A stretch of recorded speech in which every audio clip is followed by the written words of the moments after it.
오늘 함께 볼 하나님의 말씀은 마태복음 9장 말씀입니다. 마태복음 9장 말씀은 지난번에 보았던 마태복음 8장과 이어지는 말씀입니다.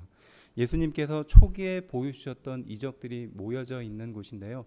특별히 오늘 함께 읽은 말씀 중에서 중풍병자와 또 야이로의 딸, 그리고 12해를 혈루증으로 앓았던 여인, 그리고 맹인이 등장하게 됩니다.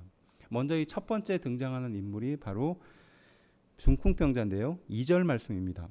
침상에 누운 중풍병자를 사람들이 데리고 오거늘 예수께서 그들의 믿음을 보시고 중풍병자에게 이르시되 작은 자야 안심하라 내 죄 사함을 받았느니라 라고 말씀하시죠. 사람들이 예수님께 너무 많이 몰려드니까 그때 이 중풍병자를 메고 온 친구들이 기지를 발휘하게 되죠. 지붕을 뜯고 중풍병자를 예수님께 내리게 됩니다. 예수님은 이들의 믿음을 칭찬하는 장면이 등장하는데요. 우리는 이 장면에 대해서 그만한 열심을 가졌던 친구들의 열심에 대해서 칭찬하기도 하죠. 하지만 이 본문이 또 이 기적이 우리에게 주는 교훈의 초점은 지금 이 중풍병자가 가지고 있는 믿음에 더욱더 관심을 갖고 있습니다. 예수님을 구주로 시인하고 고백하는, 그래서 자신의 병이 나을 수 있다라는 확신을 갖고 있는 이 중풍병자의 믿음을 예수님은 칭찬하시죠. 그래서 예수님은 그 중풍병자를 향하여 작은 자야 안심하라 라고 말합니다. 곧 그 병을 내가 깨끗하게 치유해 줄 것이다 라고 말씀하시는 거죠. 두 번째는 한 회당장이 등장합니다. 18절에는 한 관리라고 말하고 있는데요. 다른 성경에서는 야이로라는 것을 알 수 있습니다. 이 야이로는 관리였고 높은 위치에 있었던 사람입니다. 바로 이 야이로가 예수님께 가까이 가죠. 18절입니다. 예수께서 이 말씀을 하실 때에 한 관리가 와서 절하며 이르되 내 딸이 방장 죽었사오나 오셔서 그 몸에 손을 얹어 주소서 그러면 살아나겠나이다 하니라고 말하죠. 지금 나의 딸, 곧 야이로의 딸이 지금 곧 죽게 되었는데 예수님께서 오셔서 손을 얹으면 곧 병이 나을 것을 나는 믿습니다라고 고백하고 있는 장면이죠. 이 장면을 봐도 예수님께서는 그 야이로의 믿음을 칭찬하는 장면이 이 뒤에 등장합니다. 세 번째 인물은 바로 12해를 혈루증으로 앓았던 여인입니다. 이 야이로의 딸을 고치기 위해서 예수님께서 길을 가시는 도중에 12해를 혈루증으로 앓았던 한 여인을 만나게 됩니다. 자신의 병이 예수님의 옷자락만 만지면 낫겠다라는 마음을 갖고 예수님의 옷자락을 만지게 되죠. 22절 말씀입니다. 예수께서 돌이켜 그를 보시며 이르시되 딸아 안심하라 내 믿음이 너를 구원하였다 하시니 여자가 그 즉시 구원을 받으니라 라고 말하죠. 정확하게 12해를 혈루증으로 앓았다라는 근거는 없으나 그만큼 깊은 병세에 있었다는 것을 말하는 것입니다. 바로 이 여인의 믿음을 보면서 예수님은 그 믿음을 칭찬하십니다. 그리고 내 믿음이 너를 구원하였다라고 말씀하시죠. 마지막으로 네 번째 등장하는 인물입니다. 27절인데요. 예수께서 거기에서 떠나가실새 두 맹인이 따라오며 소리질러 이르되 다윗의 자손이여 우리를 불쌍히 여기소서 하더니라고 말하죠. 두 사람의 맹인이 예수님을 따라다니면서 다윗의 자손이여 우리를 불쌍히 여기소서라고 말하는 거죠. 여기서 다윗의 자손이라는 뜻은 메시아를 당시에 지칭했던 말이에요. 예수님이 메시아다라는 것을 내가 믿는다라는 의미도 담겨져 있죠. 그래서 28절에 그 결과는 어떻게 되는가? 예수께서 집에 들어가심에 맹인들이 그에게 나아오거늘 예수께서 이르시되 내가 능히 이 일 할 줄을 믿느냐 대답하되 주여 그러하오이다 라고 말하십니다. 예수님은 그 두 사람의 맹인을 치료해 주십니다. 두 눈을 뜨게 되는 거죠.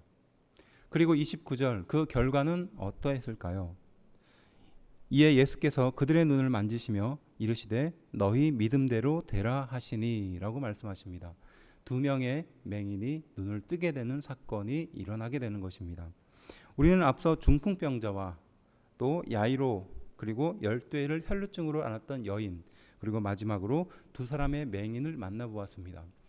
이 네 사람의 공통점은 바로 믿음이 그들을 구원했다라는 것이죠. 중풍병자는 자기의 그 깊은 병세가 예수님을 통해서 낫게 될 것이라는 믿음이 있었고요. 바로 이 야이로는 예수님께서 오셔서 기도만 하면 나의 딸이 나을 수 있을 것이라고 믿었습니다. 12해를 혈루증으로 앓았던 여인은 내가 예수님의 옷자락을 만지기만 하면 내 병이 나을 것이라고 믿었죠. 마지막으로 맹인은 바로 다윗의 자손 예수여라고 말하며 예수님을 메시아로 인정하고 결국 그 믿음으로 낫게 되는 것을 우리는 살펴보게 됩니다. 이 네 사람의 기적을 통해서 우리에게 주는 교훈은 무엇일까요? 하나님께서는 그 믿음대로 우리를 구원하신다라는 말씀인 줄로 믿습니다. 그와 더불어 우리가 자세히 살펴봐야 될 내용이 있는데요. 그것이 무엇이냐? 바로 이 네 사람들이 기적을 체험할 때 그것을 옆에서 지켜보고 있었던 바리새인과 사두개인들은 어떠한 마음을 가졌느냐라는 것이죠. 4절은 그들은 바로 그 예수님을 바라보며 악한 생각을 했다라고 말하고 있습니다. 또 그들이 예수님과 함께 죄인들이 예수님과 함께 식사하는 것을 보고 그 장면을 못마땅해 여겼죠. 또 세례 요한의 제자들은 예수님이 금식하지 않는 것에 대해서 이상히 여기며 질문을 하는 장면이 등장합니다. 그리고 그들은 이러한 기적이 일어나는 것은 예수님의 능력이 아니라 메시아로서의 능력이 아니라 귀신의 왕을 의지해서 이러한 일들을 벌이고 있다라고 사람들에게 말하고 다녔습니다. 바리새인과 또 요한의 제자들 또 서기관들이 그렇게 말했던 것이죠. 어쨌든 중요한 것은 예수님은 그 네 사람의 인물을 통해서 기적을 베풀어 주셨다는 것이고 그 기적을 체험한 사람들은 믿음으로 고백하고 믿음으로 낫게 됐다는 사실이죠. 예수님께서는 그들을 바라보시면서 이렇게 말씀하십니다. 36절 말씀입니다. 무리를 보시고 불쌍히 여기시니 이는 그들이 목자 없는 양과 같이 고생하며 기진함이라 라고 말합니다. 예수님께서 무리를 바라보시면서 그들의 심령의 상태를 바라보았을 겁니다. 목자 없는 양같이 기진하고 마음을 어디에 둘지 모르는 상태로 그렇게 방황하고 있었던 그들의 영혼을 바라보았을 것입니다. 마찬가지로 하나님은 우리의 영혼을 향하여 그러한 마음을 갖고 있습니다. 그래서 예수님은 37절과 38절을 통해서 우리에게 다시 한번 그 복음으로 초대합니다. 이에 제자들에게 이르시되 추수할 것은 많은되 일꾼이 적으니 그러므로 추수하는 주인에게 청하여 추수할 일꾼들을 보내주소서 하라 하시니라 라고 말하죠. 이에 예수님은 추수할 것은 많되 일꾼이 없다라고 말씀하십니다. 세상을 향하여 추수할 일꾼이 되어서 나아가야 한다라고 말씀하고 있습니다. 곧 우리를 예수님께서 부르시는 소명으로 초대하고 있다라는 말씀입니다. 우리는 매일매일 기적을 만납니다. 이 네 사람의 믿음을 통해서 기적을 베풀어 주셨던 것처럼 예수님은 우리의 삶에도 동일하게 기적을 베풀어 주실 줄로 믿습니다. 복음을 전하고 또 추수할 일꾼이 되어 귀한 복음의 일꾼으로 세워져야 한다는 사실을 다시 한번 깨닫게 됩니다. 무리를 보고 불쌍히 여기시는 예수님의 마음을 따라 살며 믿음으로 또 이 세상을 승리하는 오늘 하루가 되기를 주의 이름으로 축원합니다.